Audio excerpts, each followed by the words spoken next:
Brian Windhorst on the factors that could determine if the Finals MVP will stay in Toronto or head to LA. Also, Aaron Rodgers' new reality. What's the level of control the Packers star QB could have over the offense with his new head coach? Also, the Bronx Bombers welcome back Giancarlo Stanton tonight. How the Yankees star slugger's return impacts one of baseball's hottest offenses. This is SportsCenter. We were already dangerous, and now it's another icing to the cake. Here's Kevin Nagande and Sage Steele. So after losing out on Anthony Davis and with the unknown surrounding Kyrie Irving, Woj will tell us how Al Horford opting out of his final year will actually help the Celtics this summer. Sage, welcome back to the studio as the league never sleeps. Yeah, good to be back. And I'm going to tell you, though, the amount of time, or I guess lack thereof, between the NBA Finals and the NBA Draft is minuscule. It's not enough. No. So NBA chaos continues today, just 48 hours before the 2019 NBA Draft tips off and 12 days before free agency begins. Absolute chaos. Let's start with Kawhi Leonard. This morning on Get Up, our insider Adrian Wojnarowski reports that Kawhi is likely deciding between the Raptors and the Clippers, and that the Lakers have very little chance of signing him. Woj also reported this morning that Al Horford, declined to exercise his $30 million option, making him an unrestricted free agent. However, he is expected to work toward a long-term deal to stay with the Boston Celtics. And it seemed like the first 3 picks in the draft were a lock, but not so fast. Sources tell ESPN that the Knicks will hold a last-minute workout for Vanderbilt guard Darius Garland tomorrow, and he is in consideration for the number 3 overall pick on Thursday. ESPN's Brian Windhorst joins me now from Los Angeles. And Brian, let's begin with the newly crowned MVP of the NBA Finals and Kawhi Leonard. We've known for a while that the Clippers are in play, and there's really nothing more the Raptors can do. So what do you say? What are the key factors for Kawhi that will play into his decision? Well, most league executives, Sage, believe that he's got one of 2 decisions.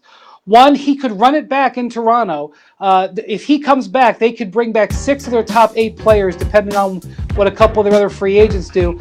And he could look to sign a 1-year contract with the player option to try to win another championship there. If he's happy, he can stay put without compromising his long-term situation. But if he wants to change spots and go to a more long-term environment, league executives believe the Los Angeles Clippers are there. So it's a showdown between Raptors and Clippers. A lot of people in the league believe that. With the Los Angeles Lakers not at all in that picture right now. All right, it is not often that you hear of an athlete opting out of a $30 million option, Brian, which immediately makes me think that that's what this is about. Kyrie Irving is what this is about in Boston, as Al Horford declines that. So what does this say to you about the Celtics' mindset when it comes to trying to convince Kyrie to stay? Yes, it just actually helps the Celtics because the hope here is that they can negotiate a new long-term contract with Al Horford and reduce that $30 million number down to a lower number, give him more years, and then have some more flexibility to add to their team. They are moving forward with the reality that Kyrie Irving might not be back. They actually could do some things in the free agent market if Al Horford reduces his contract. I don't think you should take this as a bad sign at all if you're a Celtics fan. Okay, good news for Boston. Let's go back out west to Los Angeles because, hey, LeBron, Anthony Davis, they both got their wish. But this team still has a lot of work to do to fill out that roster, Brian. What are the biggest hurdles still in front of them? Yeah, the really good news is they've got 2 superstars staged. The bad news is they don't have much else. And I keep hearing people talk about their $22 million in cap space. But it's not $22 million. It's actually closer to $18 million because they're going to have to account for the cap hold of Reggie Bullock, which is about $4 million. And Sage, they have no guards on their roster. I think there's a decent chance they may have to keep him. In addition, they cannot trade any more future first-round picks. All of their first-round picks are encumbered under the Ted Stepien rule because of the deal that they made with New Orleans. So this is really going to come down to difficult threading the needle to hit these role players. They really don't have any other way to build this team other than through free agency. And just $18 million, really, if they keep Reggie Bullock. Okay, so for all those people saying the Lakers are going to win the title in a year, you say, let's just wait and see. Hold your horses. Fair? Maybe 2 years. Okay, maybe 2. Maybe 2 years. All right, Brian Windhorst just getting going this week with news from around the NBA. Thanks, Brian. Sage, as for the NBA draft that happens in just 50 hours, our expert Jonathan Gavoni has been tweeting news all day like the Knicks will be working out Darius Garland tomorrow, who could be in play for the number 3 pick. And Garland, he played just 5 games his freshman season at Vandy after tearing his meniscus, but sources say he's back to 100%. He's put together several impressive workouts for teams and will be ready for the Summer League. And sources telling Gavoni that the Hawks are trying to move up in the draft, packaging the 8th and 10th picks.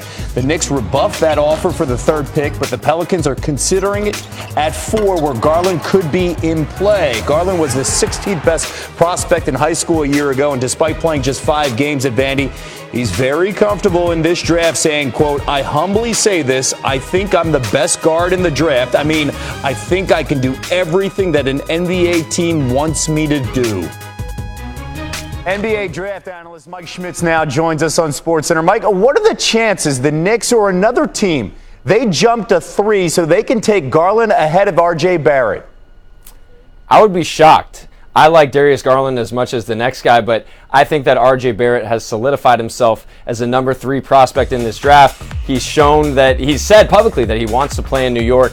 I think he can deal with the pressure of playing the Big Apple, but I do believe that this is more than just a 3-player draft. I think Darius Garland has a ton of talent. If you look at the point guards having success in today's NBA, it's Damian Lillard's, it's Steph Curry's, it's Kyrie Irving's, guys who can shoot off the dribble and play pick and roll. Those are some of his best attributes. So he has all-star potential to me, but I would be absolutely shocked if R.J. Barrett doesn't hear his name called 3rd overall come Thursday. All right, now one NBA player thinks Barrett should be the number 1 pick on Thursday night. Here's what Nuggets guard Jamal Murray had to say to the undefeated's Mark Spears, quote, "Zion has definitely overshadowed RJ because of the hype, but I think RJ is more of a complete player in terms of what you're looking for. Zion is going to sell tickets, but if it was up to me, I would still take RJ." Now, Murray and Barrett are fellow Canadians, and it's been a good week for that country when it comes to NBA hoops. Mike, how do you view the value of Barrett compared to Zion?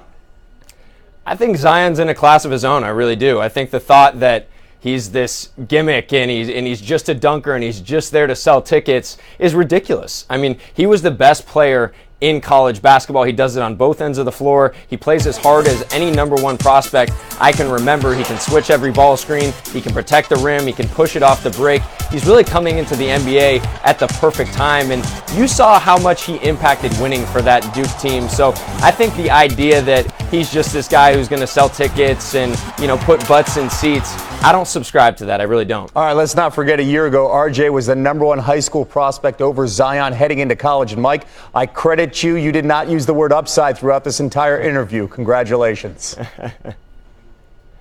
You're going to hear a lot of that word upside when Ja Morant's name is mentioned. Catching up with Ja now, the projected number 2 pick has been fueled by his mid-major mentality, Sage.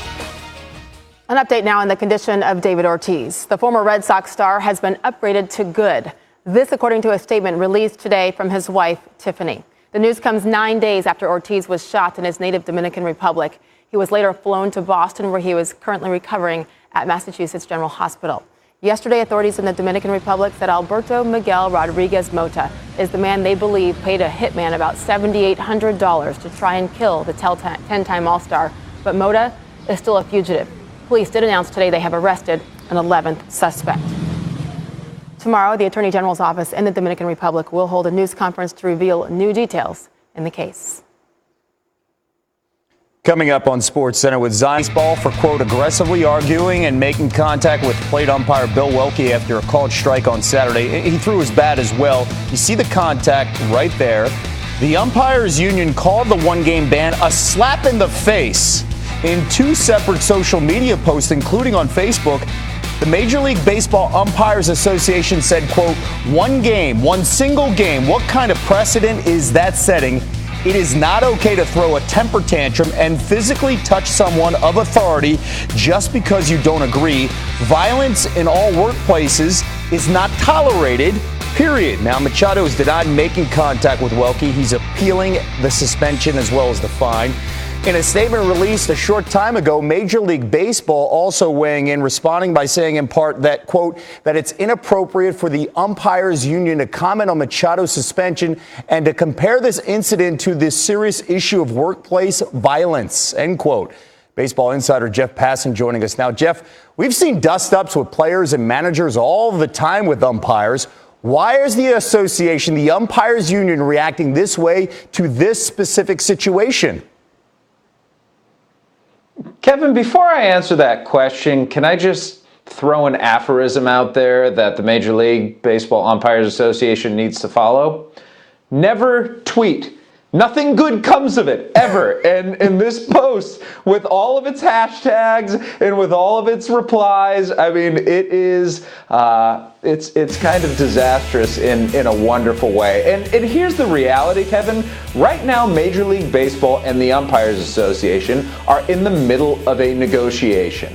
And in past negotiations, the umpires union has gotten its lunch handed to it regularly. I think this was a shot across the bow from the umpires union saying, we're not going to roll over this time, we're going to stand up for what we believe in. But when what they believe in is something like this, and they're taking a position that unites Major League Baseball and the Players Association, that shows you the ridiculousness that we're dealing with here. You're uniting those two sides. That is certainly unique. What could be the lingering impact, though, from this statement moving on? I think a really good chuckle, but more than anything, it shows that the Umpires Association wants a fight. And if they want a fight, they are going to get one from Major League Baseball. Look, the game is better when the best umpires are officiating it. I understand that, I recognize it, but you also have to know your place in a particular game. And for the Umpires Association to come out when umpires are as universally reviled, fair or not, as they are, doesn't seem to be the best play. Stay off Twitter. By the way, Machado's appealing the suspension and the fine. Jeff, thank you so much. Thanks, Kev. Expectations for Ja really high coming into his rookie season, and that optimism also shows up in Vegas, where he currently has the second best odds to win Rookie of the Year, according to Caesars. By the way, this year's Rookie of the Year hasn't even been awarded yet, but that's all right. We're looking ahead to next year already. Always that's coming looking ahead. Monday. Goodness. No surprise, you see him there. Zion is the heavy favorite, with RJ Barrett, Darius Garland, and DeAndre Hunter running out your top five. Let's keep it going with Kornheiser and Wilbon. PTI, take it away. All right, Wilbon, the draft is 2 days away, and the odds are out. There's odds here. I hate odds. Would you take Zion or the field to win next season's Rookie of the Year? Tony, you got to take Zion. I'm trying to figure out who else I would take. I'm not going to take anybody on the New York Knicks, so don't get excited. Sorry about that, Canada and the New York Knicks. Ja Morant is a guy that I could see taking. He's going to have the ball in his hands, much in the way that Doncic had the ball in his hands. Trae Young has the ball in his hands. And Trae Young, and those, they're 1-2, right? Yeah. So I could look at Ja Morant and I say, well, who in Memphis is he giving it up to? No. Jaren Jackson, who started to come on and looks like he's going to be a big-time offensive player. No, he does. I'm just saying. And Valanciunas, they're too big. I can't name 5 people on Memphis. You don't need 5. You need to name 2 who can fill it up, but you can't get to 2. Yeah. So I'm going to go with Zion. Zion's going to have a bunch of young guys out there running around. They'll probably score a lot and be scored on a lot. They'll be exciting to watch, don't you think? This must be a very slow day, so we have to entertain this question.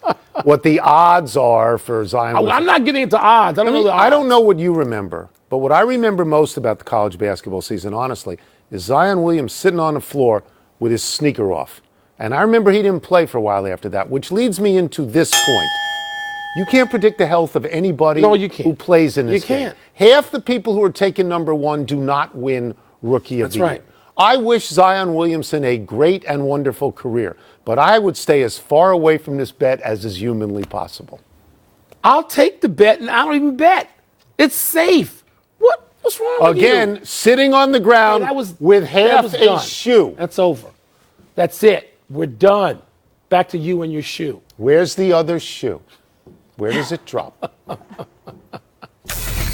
Here's the thing, Michael Wilbon, Tony Kornheiser, you're never done.